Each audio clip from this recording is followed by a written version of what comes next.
Testing microphone. Testing sound. Testing audio. Comment section. Good evening, Africa.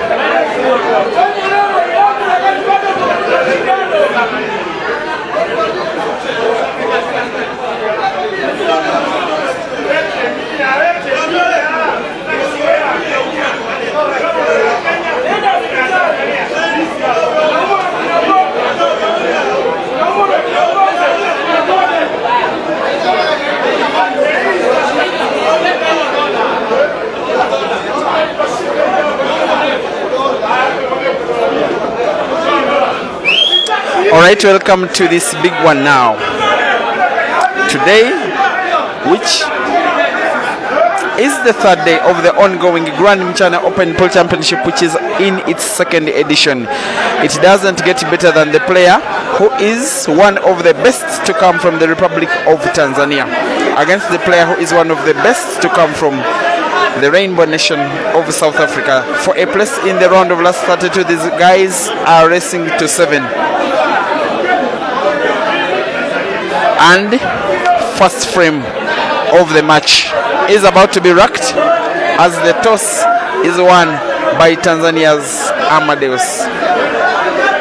The secret I have to tell you is that by the All Africa Pool Associations, Amadeus is ranked as Africa's #1 for the reason that the AAPA ranks players only according to performance in the All Africa Pool Championships. Now, the last time that we had the AAPA Championships, it happened in South Africa in 2023.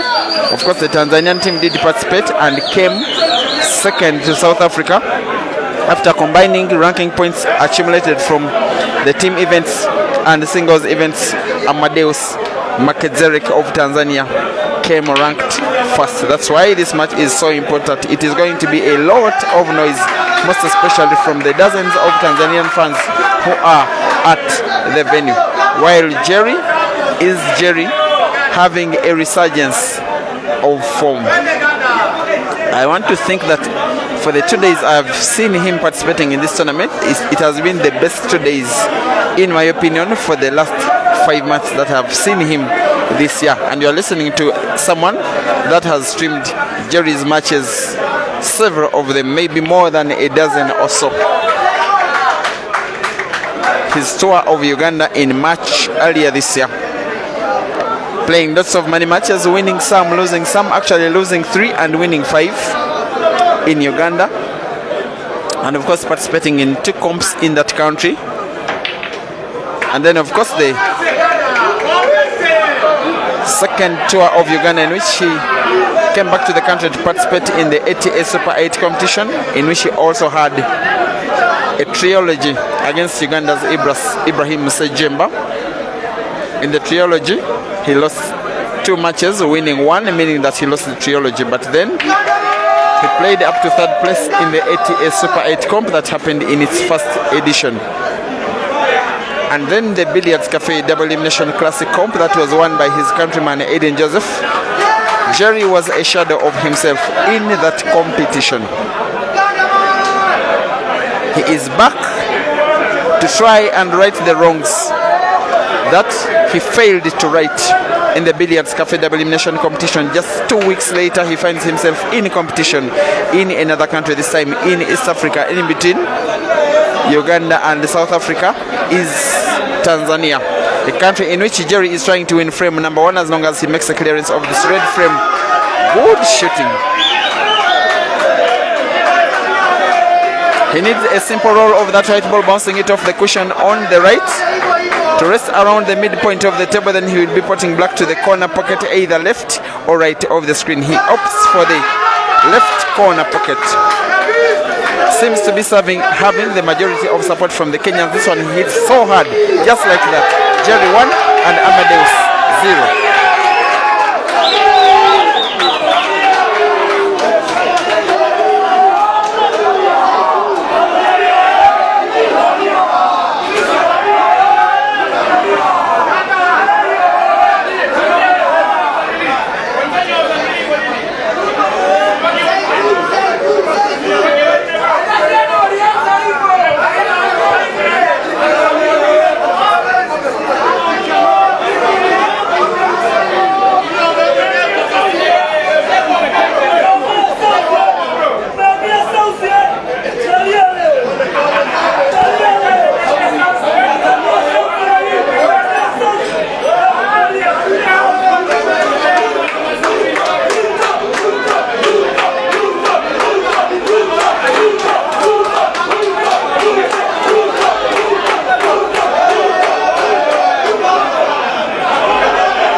Jerry to break.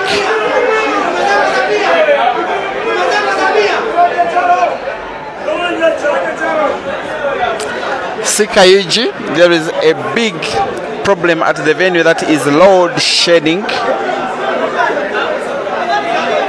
and only on the center table, which has been having some power from outside. Elsewhere at the venue, there is no other match that is ongoing in the men's event. Also, 2 matches in the ladies event are happening. I am seeing Priscilla Chisoro taking on Rose Namagera for Zimbabwe and Uganda respectively. Then there will be another round of matches in the men's and ladies category. Then the swimming for the day will be that. But I've been streaming some matches of Uganda, and especially today about 3 of them, but all were for ladies. Yesterday I did stream some men as well.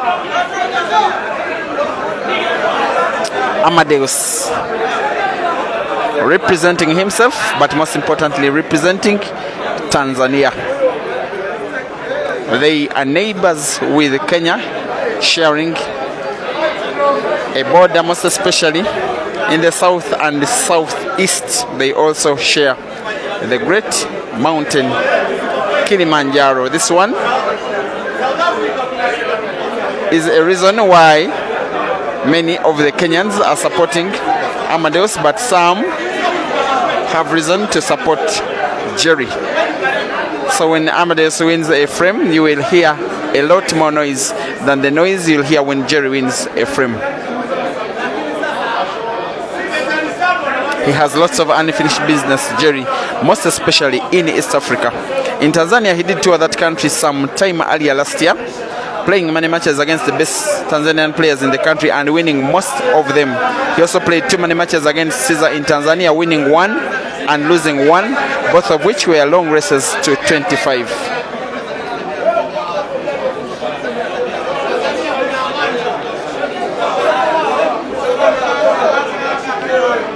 Actually, ever since I stepped in Nairobi, when it has always been the night, because of the amount of traffic on the internet, it was barely possible to do a live stream because of the internet traffic.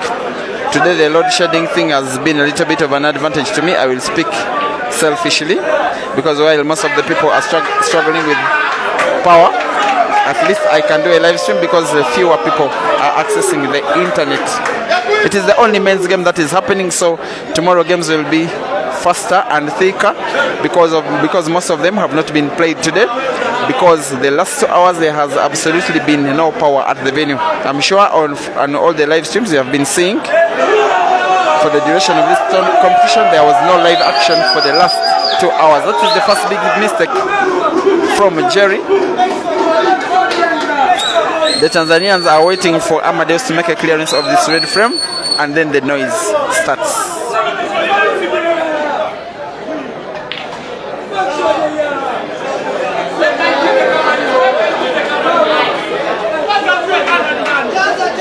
Quickly for you guys asking for Caesar's next match, I don't know, but I guess tomorrow, because not too much action can happen tonight anyway, because only 1 table is being used for the matches, unless maybe miraculously or something power comes back and then other tables can be used. If not, there is a chance that maybe after this game I could also be going to my room to have some rest, charge my gadgets, and be ready for an even longer day tomorrow, Saturday. Finals will be on Sunday. Tomorrow games will be even more competitive, because it will be round of 16 for the men up to the semi-finals. And then something shall be happening for the ladies category. And then on Sunday, 3rd place matches as well as finals for the team, ladies and men's singles events. Then we shall crown maybe a new Grand MCHANA Open champion, or Uganda's Ibrahim Sejemba will be defending his title. Ladies shall definitely be having a new champion who will be a first-time champion. They are in the round of last 32, while some are already in the round of last 16. Of course, the ladies event is so far being Ugandan dominated, while there were players from Zimbabwe and 1 I think from Zambia and 2 from Tanzania, and the majority of them from Kenya. All the Ugandans have been winning their matches besides those who were playing against themselves. Those are the only Ugandans that are out of the competition so far. That is Michelle Chomugisha losing out to Victoria Namyanja. That is Angela Namakola losing out to Faith Nganda. And the 2 who didn't make the venue, who didn't make the tournament and lost out by a walk over to Kenyan and fellow Ugandan players. There is even a likelihood, which is not a very good likelihood, that we could have an all-Ugandan quarter-final line-up. That is enough for the ladies. Back to the men. Main action of the day. Main match on the center table. Ganda up against now 2 yellows to win them, to pot them, and the black ball to make it a second frame for himself. A frame that was at one point played a little bit carelessly by Amadeus. I know he will be drawing the white ball backwards, either direct or off the cushion. Seems to be going for top spin, just like that, off to cushion. Beautiful. Not really,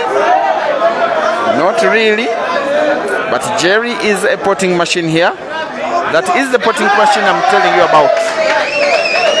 It is 2 for Jerry and 0 for Amadeus in a race to 7 for a place in the round of last 16.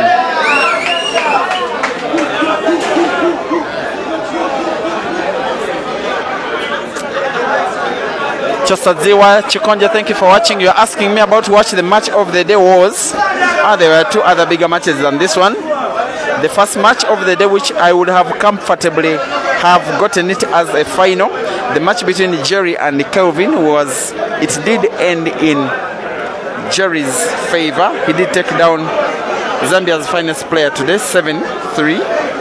There was another match between the world champion Nzoana Kwabe of South Africa and Moses Mofia from Zambia. Mofia thrashed Senzo Gumede, as Nzoana Kwabe is also called, 7-0. And then an even more exciting match between Malvan Makonza and Sanford Given Jinte. That one ended 7-3 in favor of Jinte. And then we have this one.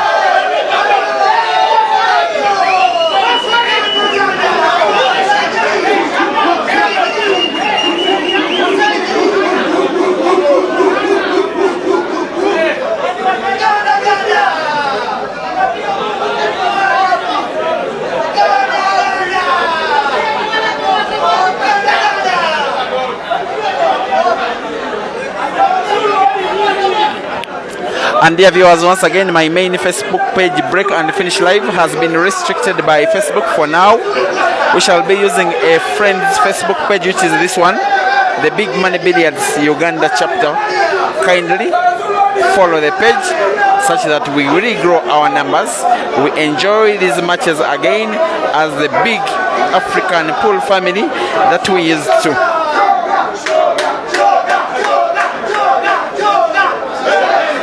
The support from the Tanzanians in favor of Amadeus is still ongoing, but this time it is starting to shrink a little bit because Jerry is not allowing the Tanzanians to shout with freedom.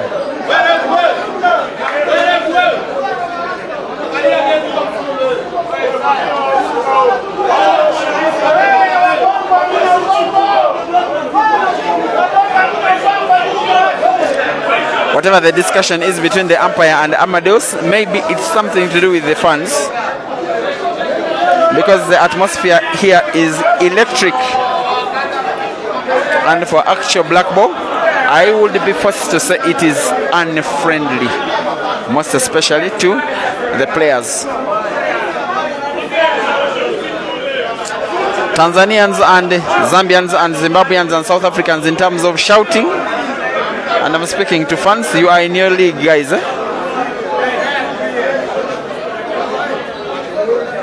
The noise when the Zambian Eagles Polo Club did take down Uganda's Danger in a team event. I had not seen that one before. Maybe only when Zambia hosted the All Africa Pool Championships at the OIDC in 2022. And see how Amadeus is gifting opportunities to a guy this good to play in the same frame again.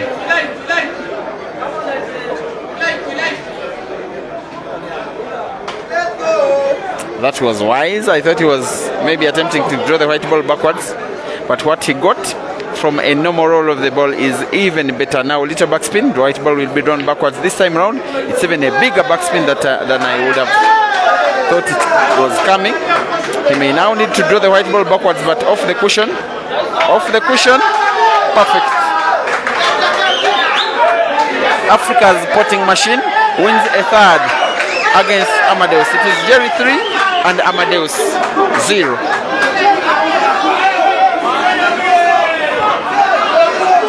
He normally has a saying, Jerry, that I move to the venues without funds, but when the match starts, I share the existing funds with my opponent. Meaning that when he is playing, he sometimes plays so well, then fans of his opponent partially start supporting him. And that is exactly what is happening. The Kenyans are starting to drift their support in favor of Jerry.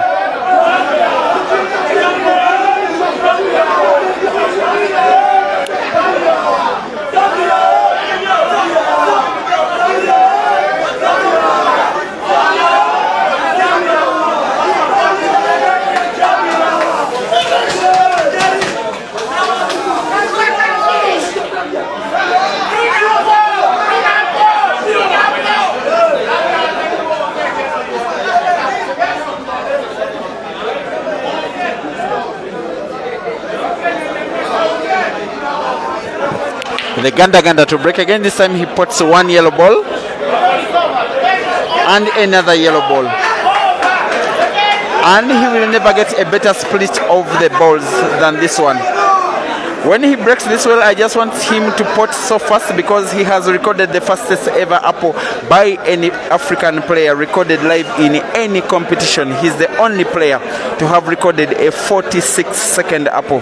It was a frame looking this good when he was taking on Zambia's Victor Sinyenza at the Queen's Sports Club double elimination competition. This time, he fouls and scratches and puts white a little bit carelessly, maybe a little bit inaccurately. The Tanzanians will not be keeping quiet about that.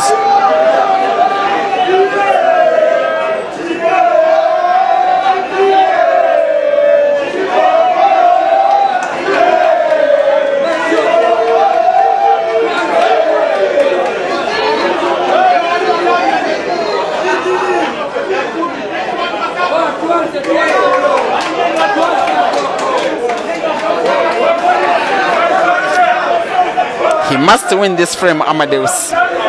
If he doesn't, the match will seemingly start to drift away from his reach. You don't let Jerry win, or you don't let Jerry go 4 games up in a race as short as 7. You are otherwise starting to live a little bit too dangerously.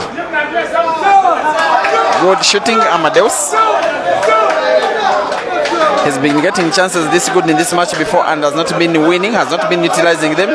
This time you just have a feeling that maybe he will just be a little bit better.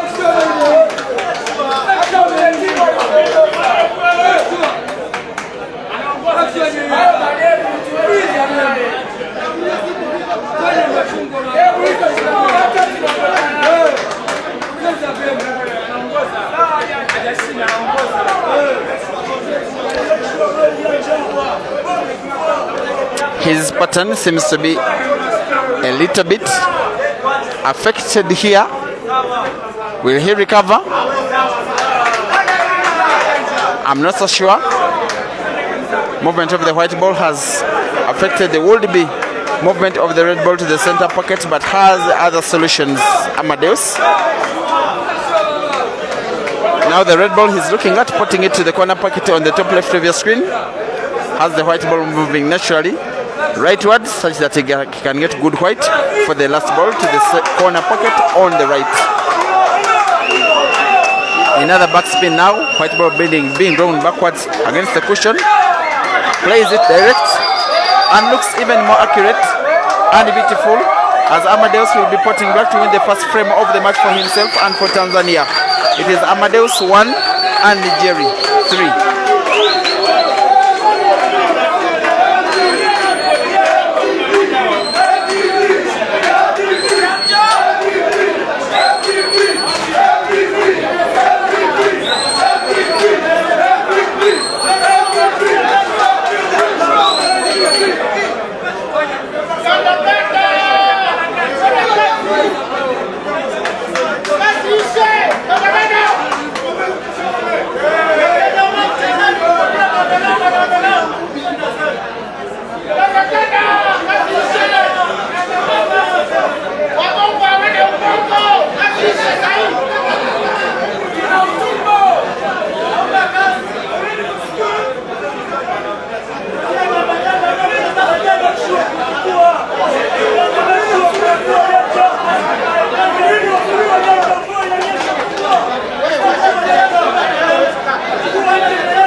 This one seems to be the best played frame by Amadeus over the 5 he is participating in so far.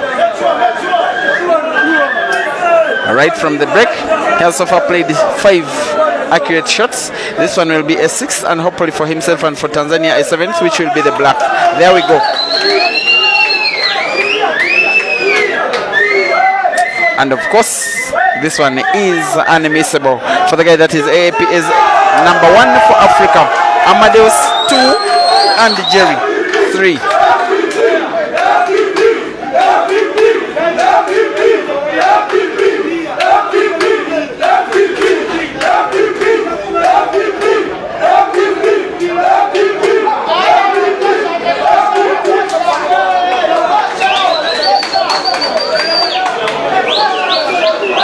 I may stream one more match tonight,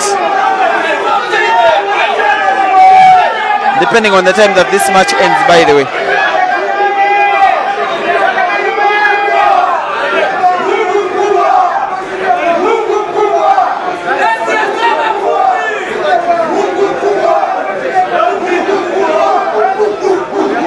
The Tanzanian fans are now praying. They are praising God. They are saying Mungu mkubwa. It means something like God is great.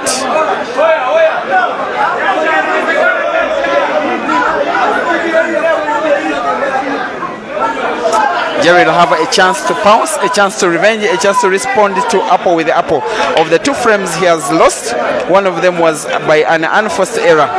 Then he lost another, and yet again he makes a dry break. And yet he has a very good split of the balls, most especially the yellows. He knows it, Jerry, that more likely than not, this match is going to be won by Amadeus by a reverse dish. Not because of his own abilities, Amadeus, but the amount of confidence he has gotten from winning the last 2 frames in a row.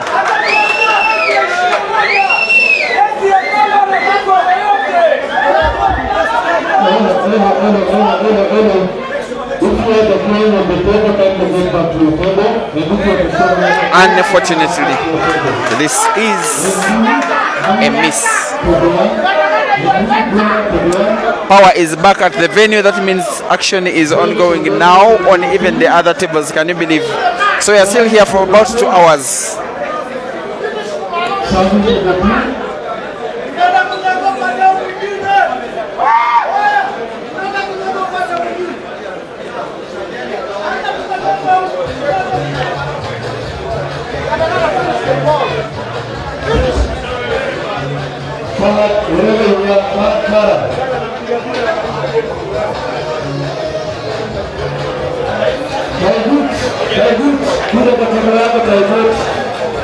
Lovely skill that was, potting red off the yellow. In the same shot he wanted white ball to open up those balls at the corner pocket on the top left. He came a little bit short. He has a very bad looking game, Jerry, but you never know. Of course, Jerry being Jerry. That red ball crosses the white ball is there for the taking, but whatever he can do next, your guess is as good as mine. Look at the white ball. Almost got it potted, almost was able to open up the 2 reds. Didn't come to pass. Called pot here. By connection. And pots. And pots too. This guy, if he gets the bank shot, white ball moves naturally towards the other red. My goodness.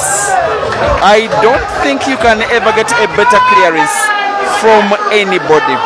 This is Jerry at his maximum best. Oh my God.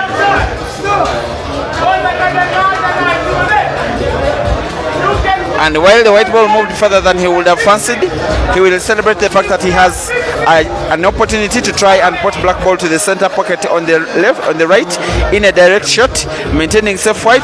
It is a miss.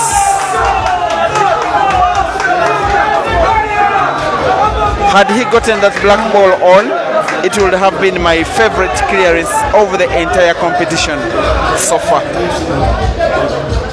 He'll be having the full support of Ishmael Mtetwa, who is watching this frame in the stands, but is watching only alone, supporting on himself. because he has been totally silenced by the might of the noise of the Tanzanian supporters. Of course, Kenya is neighbors with Tanzania, so there are many there's a big Tanzanian community living in Nairobi, not surprisingly, by the way.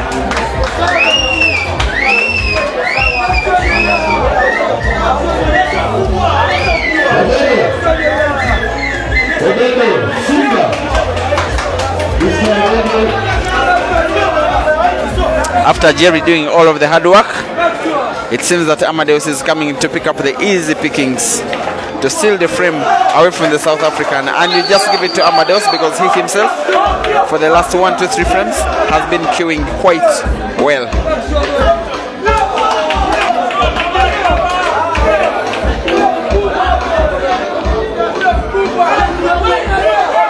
Here we go.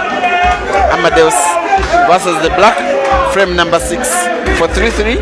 Yes, 3-3.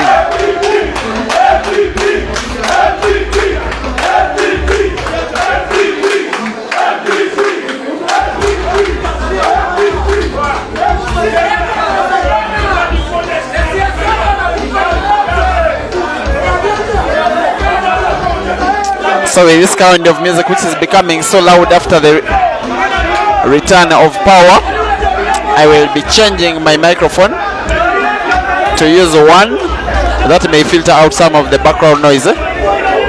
Just a moment.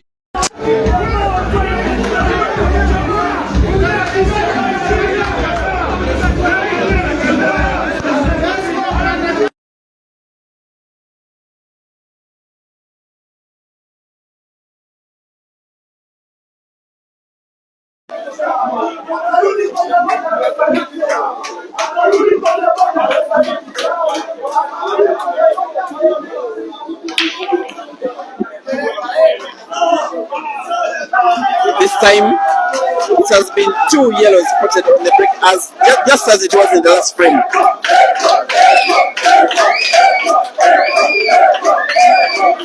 And I think if Amadeus wins this match, then it will be the first time he will ever be beating Jerry.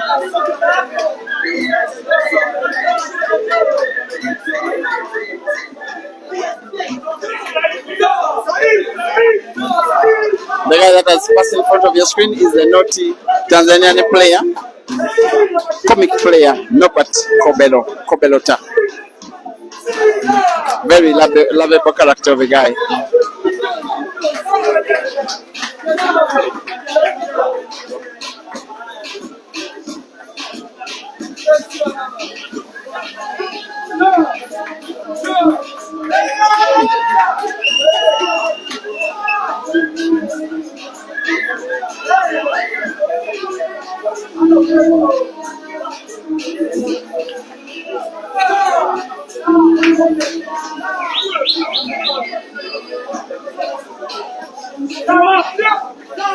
Amadeus versus the black ball, which will be trying to put the corner pocket closest to your screen, which if he does will be for himself the second break and finish of the match. And given how well he's been queuing, of course he wasn't expected to miss. That is the celebration of the Tanzanian fans. It is Amadeus now 4 and Jerry 3.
Can't believe that after Jerry winning the first 3 frames, he has lost 4 in a row himself. And if you have been watching this match only for the last 15 minutes, you may have been seeing only Amadeus playing.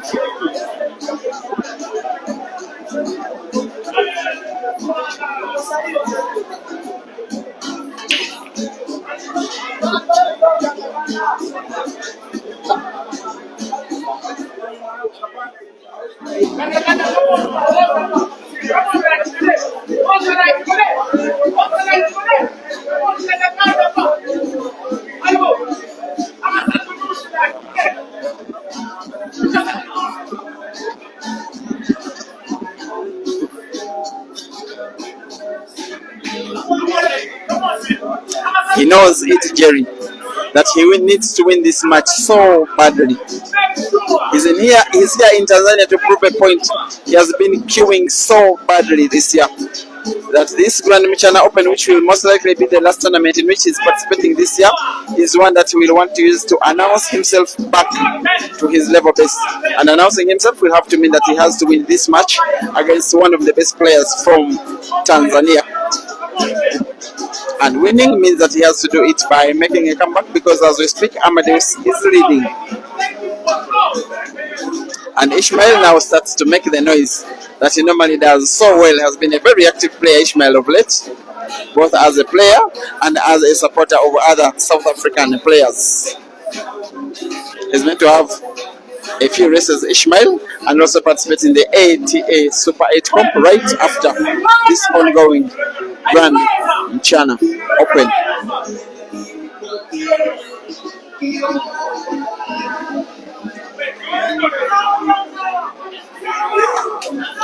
White ball has moved a little bit too far as the Tanzanians shout out as if to make Jerry a little bit uncomfortable. I have no doubt in my mind Jerry can cut that ball to the corner pocket in the bottom left. He has no control over the movement of the white ball.